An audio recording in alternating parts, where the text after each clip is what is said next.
कोई 200 वर्ष पहले जापान में 2 राज्यों में युद्ध छिड़ गया था। छोटा जो राज्य था भयभीत था, हार जाना उसका निश्चित था। उसके पास सैनिकों की संख्या कम थी, थोड़ी कम नहीं थी, बहुत कम थी। दुश्मन के पास 10 सैनिक थे तो उसके पास 1 सैनिक था। उस राज्य के सेनापतियों ने युद्ध पर जाने से इनकार कर दिया। उन्होंने कहा कि ये तो सीधी मूढ़ता होगी, हम अपने आदमियों को व्यर्थ ही कटवाने ले जाएं, हार तो निश्चित है। और जब सेनापतियों ने इनकार कर दिया युद्ध पर जाने से, उन्होंने कहा कि यह हार निश्चित है तो हम अपना मुंह पराजय की कालिक से पोतने जाने को तैयार नहीं, और अपने सैनिकों को भी व्यर्थ कटवाने के लिए हमारी मर्जी नहीं। मरने की बजाय हार जाना उचित है। मर के भी हारना है। जीत का तो कोई संभावना मानी नहीं जा सकती। सम्राट भी कुछ नहीं कह सकता था, बात सत्य थी, आंकड़े सही थे। तब उसने गांव में बसे एक फकीर से जाकर प्रार्थना की कि क्या आप मेरी फौजों के सेनापति बन के जा सकते हैं। ये उसके सेनापतियों को समझ में ही नहीं आई बात। सेनापति जब इनकार करते हो तो एक फकीर को, जिसे युद्ध का कोई अनुभव नहीं, जो कभी युद्ध पर गया नहीं, जिसने कभी कोई युद्ध किया नहीं, जिसने कभी युद्ध की कोई बात नहीं की, ये बिल्कुल अब व्यावहारिक आदमी को आगे करके क्या प्रयोजन है। लेकिन वो फकीर राजी हो गया। जहां बहुत से व्यावहारिक लोग राजी नहीं होते, वहां अब व्यावहारिक लोग राजी हो जाते। जहां समझदार पीछे हट जाते हैं, वहां जिन्हें कोई अनुभव नहीं वो आगे खड़े हो जाते। वो फकीर राजी हो गया। सम्राट भी डरा मन में, लेकिन फिर भी ठीक था। हारना भी था तो मर के हारना ही ठीक था। फकीर के साथ सैनिकों को जाने में बड़ी घबराहट हुई। ये आदमी कुछ जानता नहीं, लेकिन फकीर इतने जोश से भरा था, सैनिकों को जाना पड़ा। सेनापति भी सैनिकों के पीछे हो लिए कि देखें होता क्या है। जहां दुश्मन के पड़ाव पड़े थे, उससे थोड़े ही दूर उस फकीर ने एक छोटे से मंदिर में सारे सैनिकों को रोका और उसने कहा कि इसके पहले कि हम चलें, कम से कम भगवान को कह दें कि हम लड़ने जाते हैं, और उनसे पूछ भी लें कि तुम्हारी मर्जी क्या है। अगर हराना ही हो तो हम वापस लौट जाएं, और अगर जिताना हो तो ठीक।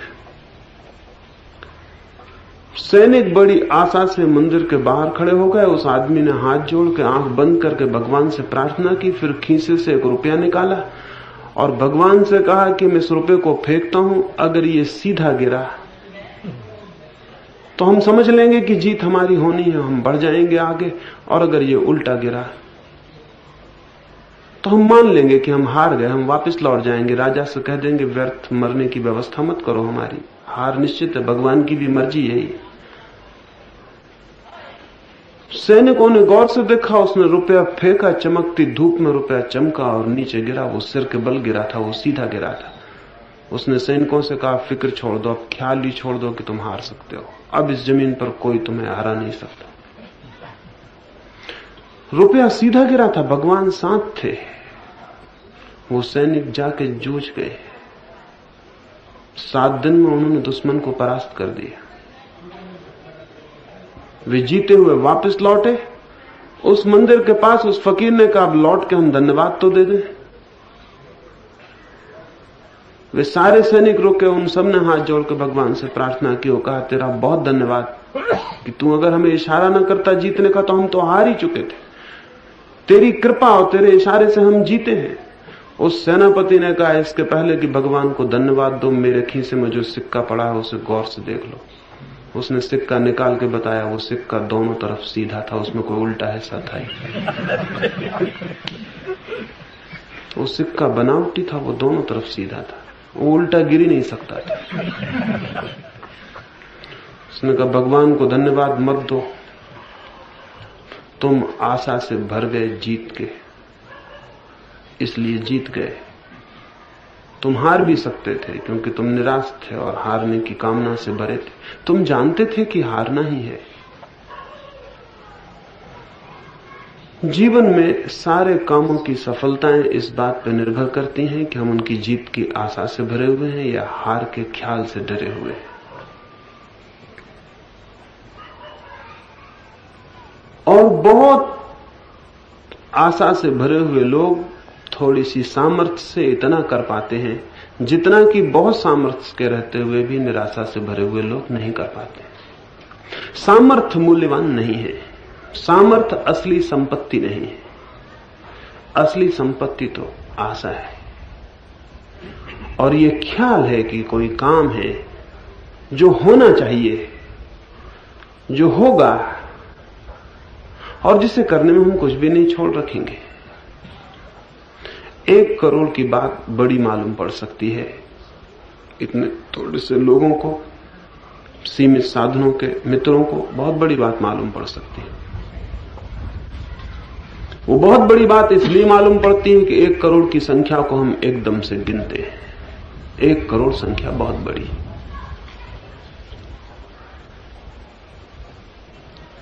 एक घटना मुझे याद आती है। एक गांव के पास एक बहुत सुंदर पहाड़ था। उस सुंदर पहाड़ पर एक मंदिर था। वो 10 मील की ही दूरी पर था और गांव से ही मंदिर दिखाई पड़ता था। दूर दूर के लोग उस मंदिर के दर्शन करने आते, उस पहाड़ को देखने जाते। उस गांव में एक युवक था, वो भी सोचता था कभी मुझे जाके देखा ना, लेकिन करीब था कभी भी देखाएगा।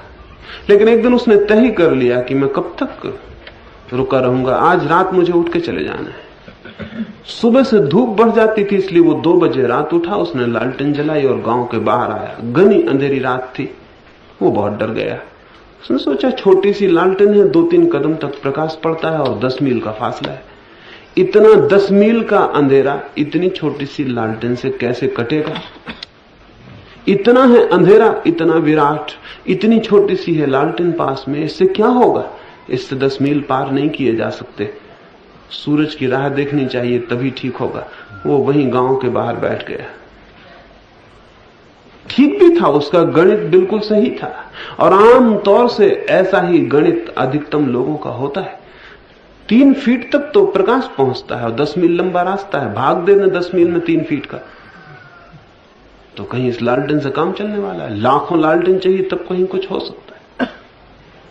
वो वहां डरा हुआ बैठा था और सुबह की प्रतीक्षा करता था। तभी एक बूढ़ा आदमी एक और छोटे से दिए को हाथ में लिए चला जा रहा था। उसने उस बूढ़े से पूछा, पागल हो गए हो? कुछ गणित का पता है? 10 मील लंबा रास्ता है, तुम्हारे दिए से तो 1 कदम भी रोशनी नहीं पड़ती। उस बूढ़े ने कहा, पागल, 1 कदम से ज्यादा कभी कोई चल पाया?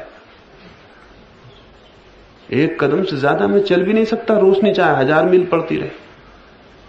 और जब तक मैं 1 कदम चलता हूं तब तक रोशनी 1 कदम आगे बढ़ जाती है। 10 मील क्या, मैं 10,000 मील पार कर लूंगा। उठा, तू क्यों बैठा है? तेरे पास तो अच्छी लालटेन है। 1 कदम तू आगे चलेगा, रोशनी उतनी आगे बढ़ जाएगी। जिंदगी में अगर कोई पूरा हिसाब पहले लगा ले तो वहीं बैठ जाएगा, वहीं डर जाएगा और खत्म हो जाएगा। जिंदगी में 1-1 कदम का हिसाब लगाने वाले लोग हजारों मील चल जाते हैं और हजारों मील का हिसाब लगाने वाले लोग 1 कदम ही नहीं उठाते, डर के मारे वहीं बैठे रह जाते। तो मैं आपको